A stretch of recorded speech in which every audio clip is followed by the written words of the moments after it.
Merhaba, muhteşem izleyiciler. Nasıl daha zeki olunur ve seçilmiş kişi olduğumuzu nasıl anlarız? Konumuzla içsel gücümüzü keşfedeceğiz. Her biriniz eşsizsiniz ve bugün bu eşsizliği nasıl ortaya çıkaracağımızı ve potansiyelimizi nasıl maksimize edeceğimizi öğreneceğiz. Hazırsanız bu heyecan verici keşif yolculuğuna başlayalım. Seçilmiş olmak evrenin size sunduğu benzersiz bir çağrıdır. Bu yalnızca doğuştan gelen bir yetenek değil, aynı zamanda bu yeteneği etik ve sorumlu bir şekilde kullanma kapasitesidir. Bu, Aristoteles'in eudaimonia kavramına, yani en yüksek insani iyiliğe ulaşma arayışına benzer bir yolculuktur. İster enerjinizle çevrenizdeki insanları aydınlatın, ister dayanıklılığınızla hayatın zorluklarına karşı direnin, bu özellikler sizin bu dünyadaki rolünüzün birer göstergesidir. Kendinize olan güveninizi Sigmund Freud'un özgüven teorisi ile derinleştirin.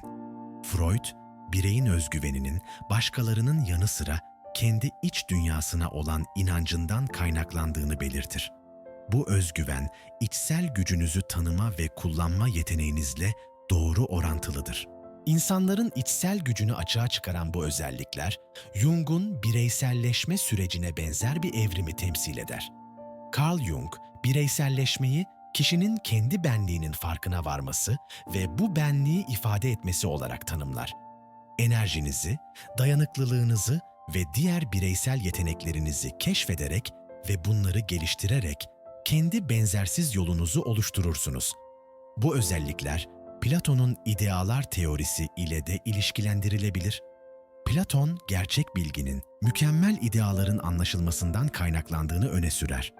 Seçilmiş kişi olmak, bu ideaların bir yansıması olarak kendi içsel mükemmelliğinize ulaşma yolculuğudur. Seçilmiş olmanın sorumluluğunu Kant'ın ahlaki imperatif kavramı ile düşünün.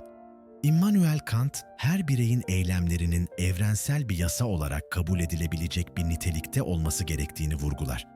Yani seçilmiş olmanın gücünü kullanırken, bu gücü sadece kişisel kazanç için değil, aynı zamanda genel iyilik için kullanma yükümlülüğünüz vardır. Bu yolculukta Maslow'un ihtiyaçlar hiyerarşisini de hatırlayın. Abraham Maslow, insan motivasyonunun temel ihtiyaçlardan kendini gerçekleştirme ihtiyacına doğru ilerlediğini belirtir. Seçilmiş bir kişi olarak kendini gerçekleştirme yolunda ilerlerken bu ihtiyaç hiyerarşisinde yükselir ve kendi potansiyelinizin en yüksek ifadesine ulaşırsınız. Son olarak Nietzsche'nin üst insan kavramını düşünün. Friedrich Nietzsche, insanın kendi potansiyelini maksimize ederek kendi kaderinin efendisi olabileceğini savunur. Seçilmiş olmak, kendi üst insanınız olma yolculuğudur.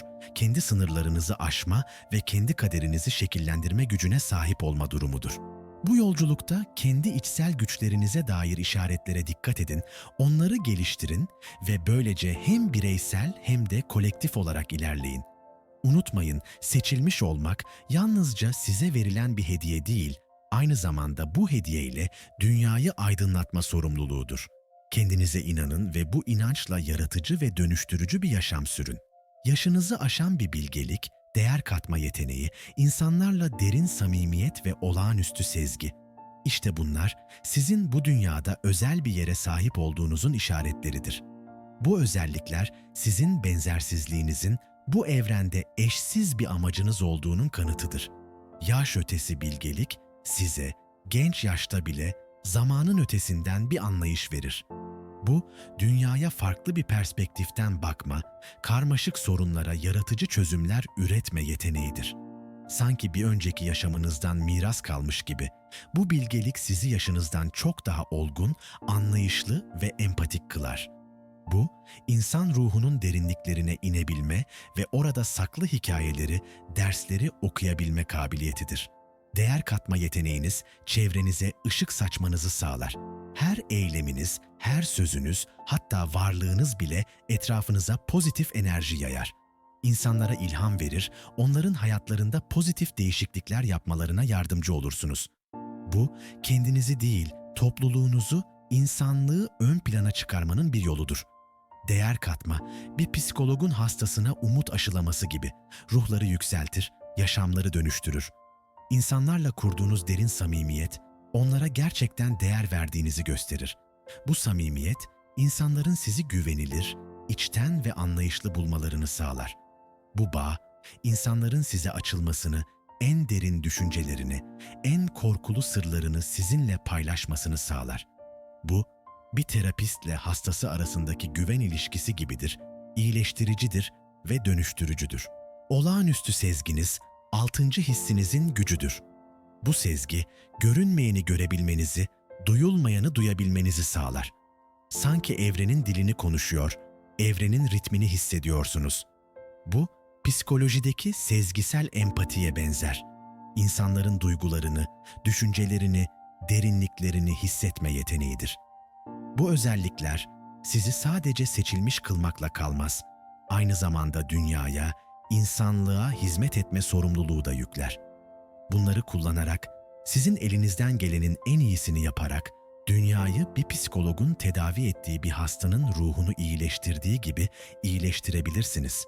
Kendinize inanın, içsel güçlerinize güvenin ve bu eşsiz yolculukta ruhunuzun rehberliğinde ilerleyin. Değerli izleyiciler, bugün zihninizin sınırlarını zorlamak ve gerçek potansiyelinizi ortaya çıkarmak için buradayız.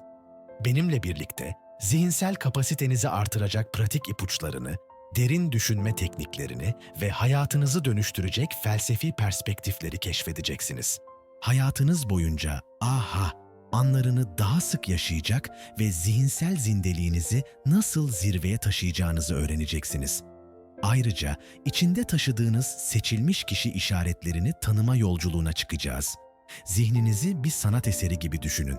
Her gün üzerine yeni bir katman ekleyerek daha karmaşık, daha zengin ve daha anlamlı hale getirebilirsiniz.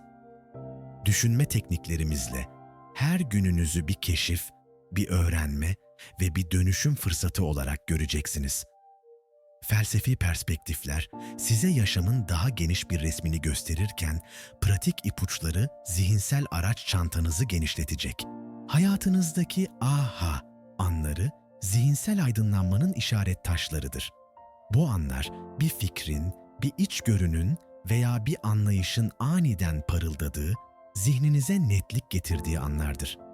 Bu anları artırmak için zihninizi sürekli olarak yeni fikirlerle, farklı perspektiflerle ve zorlu sorularla besleyin. Soru sormaktan çekinmeyin. Merakınızı zihinsel bir pusula olarak kullanın. Zihinsel zindeliğinizi geliştirmek için zihninizi bir sporcu gibi eğitin. Düşünme alıştırmaları, meditasyon, okuma ve yaratıcı uğraşlar, zihninizi güçlendiren ve esnek kılan aktivitelerdir. Zihinsel esneklik, hayatın beklenmedik dönemeçlerinde size rehberlik edecek ve sizi seçilmiş kişi yolunda ilerletecek. Seçilmiş kişi olduğunuzun işaretlerini tanımak, kendi içsel yolculuğunuza dair bir keşiftir. Bu işaretler sizin benzersiz yetenekleriniz, içgörüleriniz ve yaşam amacınıza dair hislerinizde yatmaktadır. Kendinize dürüst olun, içsel dünyanızla bağlantı kurun ve bu işaretleri fark edin. Onları geliştirin ve güçlendirin. Çünkü bu sadece sizin değil, etrafınızdaki dünyanın da dönüşümüne katkıda bulunacaktır. Şimdi bu yolculukta bana katılın. Kendi zihinsel sınırlarınızı zorlayın. Kendinizi ve etrafınızdaki dünyayı dönüştürün. Elinizdeki bu güç yalnızca sizin değil, aynı zamanda insanlığın geleceği için de kıymetlidir. İçinizdeki seçilmiş kişiyi keşfedin ve onun rehberliğinde daha aydınlık bir yarınlara adım atın. İşte şimdi gerçek yolculuk başlıyor. Başlayın, kendinizi ve çevrenizi derinlemesine keşfedin. Eğer bu video sizi ateşlediyse lütfen beğenin ve daha fazla ilham için kanalıma abone olun. Yorumlarınızla yaşadığınız aydınlanma anlarını, kendi öz keşif yolculuğunuzu paylaşın. Hatırlayın, biz bu yolculukta birbirimize değerli rehberleriz. İçsel gücünüzü koruyun, merakınızı besleyin ve birlikte büyüyelim. Sizin katkılarınız bu topluluğun zenginliğini ve çeşitliliğini artırıyor.